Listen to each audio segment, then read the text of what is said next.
இது பொலிட்டிக்கல் பொடிமாஸ். சமீபத்தில் விண்வெளிக்கு சென்று வந்த சுபான்சு சுக்லா பெங்களூருவில் நடைபெற்ற தகவல் தொழில்நுட்ப மாநாட்டில் பேசும்போது, விண்வெளிக்கு பயணம் மேற்கொள்வதை விட பெங்களூரு சாலைகளில் உள்ள வாகன நெரிசலில் பயணிப்பது கடினமாக இருக்கு. நான் இங்கு பேசிய நேரத்தை விட வாகன நெரிசலில் பயணித்து இந்த மாநாட்டிற்கு வந்து சேர்ந்த நேரம் 3 மடங்கு அதிகமானது என கிண்டலடித்திருக்கிறார். சுபான்சு சுக்லாவுக்கு முன்பு 41 ஆண்டுகளுக்கு முன்பே விண்வெளிக்கு சென்ற இந்தியர் என்ற சாதனையை படைத்தவர் ராகேஷ் சர்மா. 1984 ஆண்டு இந்திரா காந்தி ஆட்சியில் ரஷ்யாவின் விண்வெளி நிலையத்துக்கு சென்ற ராகேஷ் சர்மாவுக்கு அப்போதே வரவேற்பு அளித்தது தமிழ்நாடு அரசு.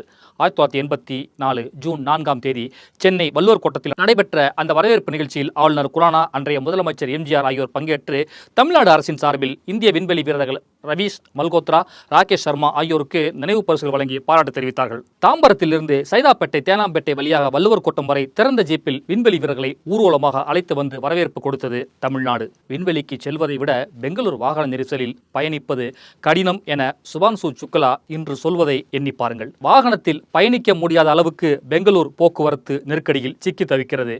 பெங்களூருடன் ஒப்பிடும்போது சென்னையில் அந்த அளவுக்கு போக்குவரத்து நெருக்கடி இல்லை. அன்றைக்கு ராகேஷ் சர்மா ஊர்வலமாக அழைத்து வந்து வரவேற்பு கொடுத்தது சென்னை. இன்று சுபான்சு சுக்லா ஊர்வலம் போலவே பெங்களூரு சாலையில் போக்குவரத்து நெருக்கடியில் ஊர்ந்து போயிருக்கிறார். இன்னும் வேறு என்னவெல்லாம் தோன்றுகிறது என மறக்காம கமெண்ட்ல சொல்லுங்க.